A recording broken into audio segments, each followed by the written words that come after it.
Hey everyone, so I'm not sure if you've heard, but Sony has sent out a survey to some of their user base asking them certain questions about what they would like and what features they would like. Most of the questions were mainly about remote play, but they did ask a question about if you wanted to see remote play on your Nintendo Switch. That alone just has its implications of even asking that, I think, just bringing up the question. It's not like I thought of whether or not I would like to have remote play on the Nintendo Switch. But if you do think about it at the same time, there has been this talk of Microsoft being very cozy recently with a lot of companies, especially Nintendo, trying to probably have xCloud somehow worked with Nintendo in the future. I'm not saying that's a thing. I'm not even saying they were doing that, but Cuphead on the Switch. So they're not afraid to have their IPs on the Switch. I'm not saying Halo's going to be there, but I mean just thinking of the concept that Microsoft is very open with working with these other companies because they're really just about having a bigger user base for Game Pass, right? So this would work out for them. That's what certain people were thinking in the future because they've been very cozy. But just even asking this question now, it also makes you think whether or not Sony is thinking about that same implementation as well. It's interesting that these two companies, Microsoft and Sony, are trying to use their cloud platforms on Nintendo. To me, that's just funny. And I believe what's smart about that is that then they don't have to spend the money on the hardware and resources. They know Nintendo will be able to take care of it, and they know that Nintendo's install base is only going to grow. With the Switch already hitting about, I believe, 52 million units already within like about 2 to 3 year time span, and it's probably in its half cycle. So we probably have another good 3 years for the Switch before we're probably going to see something different.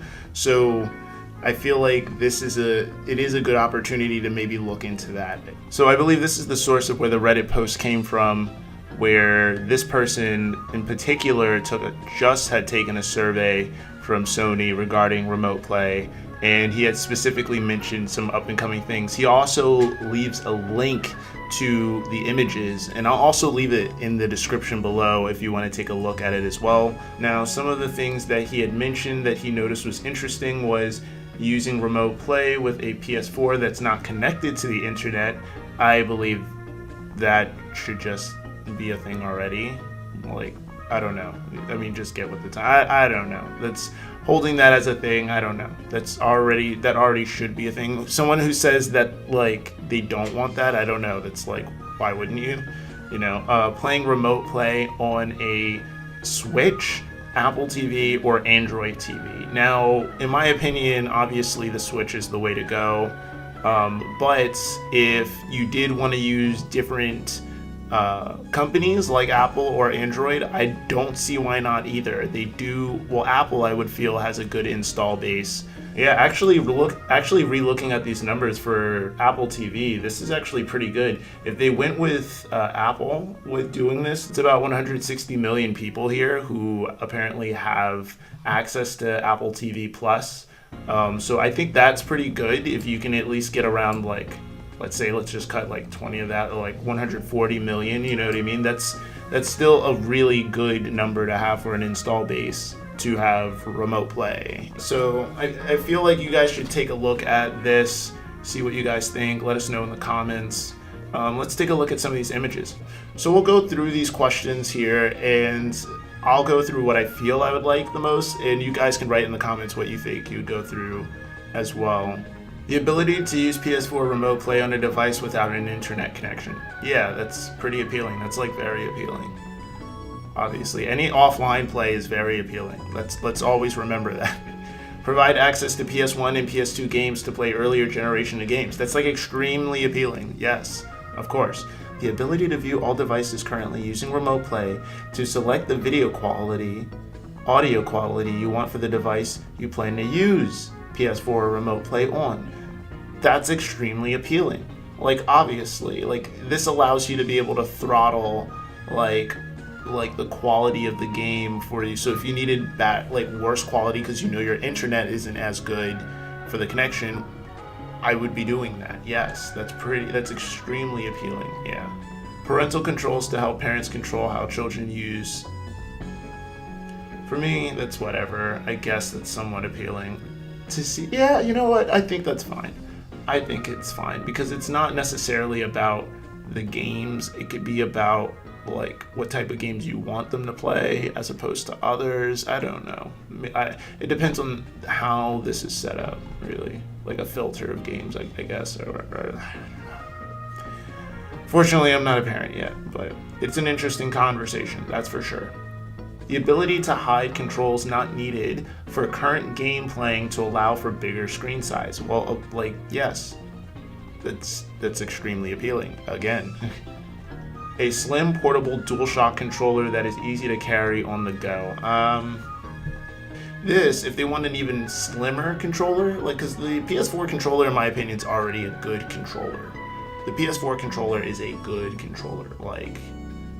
I felt it's the best. So, everyone could have their opinions, but I felt it's one of the best controllers. It could always have certain improvements. But if you're saying that, do you want something even smaller, like a portable one? I felt like the PS4 controller is a portable controller. It's small. It's want something smaller than that? And I feel like it's harder to play than in that opinion, unless you have some sort of ergonomic, smaller way to be able to do it. You know what I'm saying? I'm not appealed by that. I think it's not interesting because the PS4 controller is already good. So carry on the go should just be already what is already there.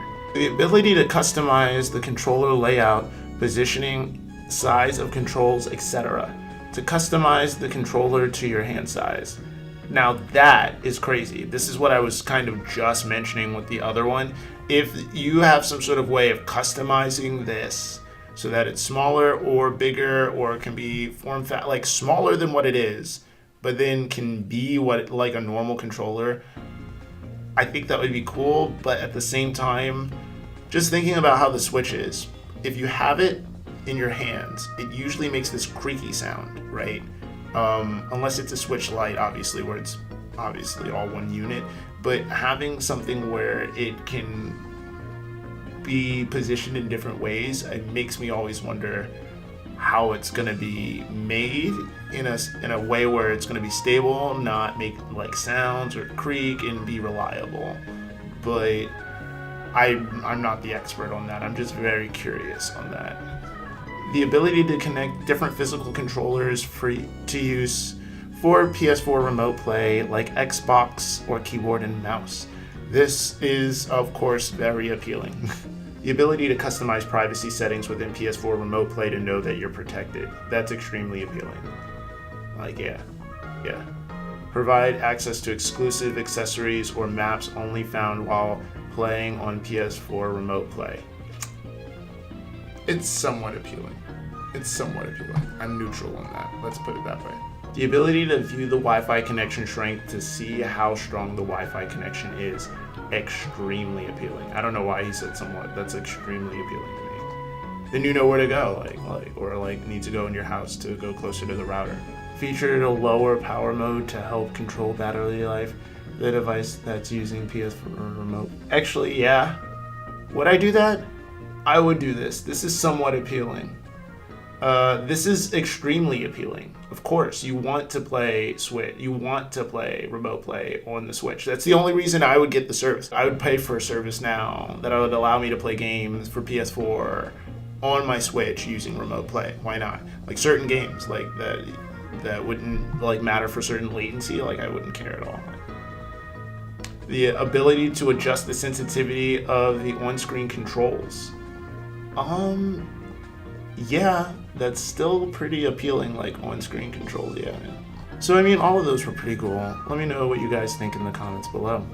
So I also read this article from The Verge that was talking about a new adaptive Xbox controller that allows you to use your wheelchair as a controller. It was a very interesting take on the usability of the Xbox adaptive controller, which is supposed to be for gamers with disabilities already, but they basically put an add-on to that, allowing you to turn that into something that can play your game with your wheelchair. It's a pretty sick thing. I was looking at the video earlier. I'll leave a link in the description below. I didn't want to just like click and play the video because it's really mostly about the video, so I definitely want you guys to go take a look. It was actually made by an organization called Able Gamers along with AT Makers, which is a group of tech makers and enthusiasts who like working on assistive technology. It's pretty cool. What was interesting about the video that I liked is that they tend to talk about how they make it and how it's pretty cheap, and he explains about how it's like just about $35, and that's including like the shell for like the outside of it. I'm pretty sure if you don't have a shell to make it look nice and pretty, it'd be even under that, but it was pretty cool to see, and if you're good with soldering, it looked pretty simple to do. And that's all I wanted to show you. Thanks for watching. I hope you enjoyed the video, and if you liked it, leave a thumbs up, and if you didn't, leave a thumbs down. And you can also leave comments in the comments below, and you can also go to our Discord, and you can also listen to the video game music station that I've made on YouTube and Twitch, and you can also go do a bunch of things, but it's all up to you, and I hope your weekend goes well. Other than that, have a good one.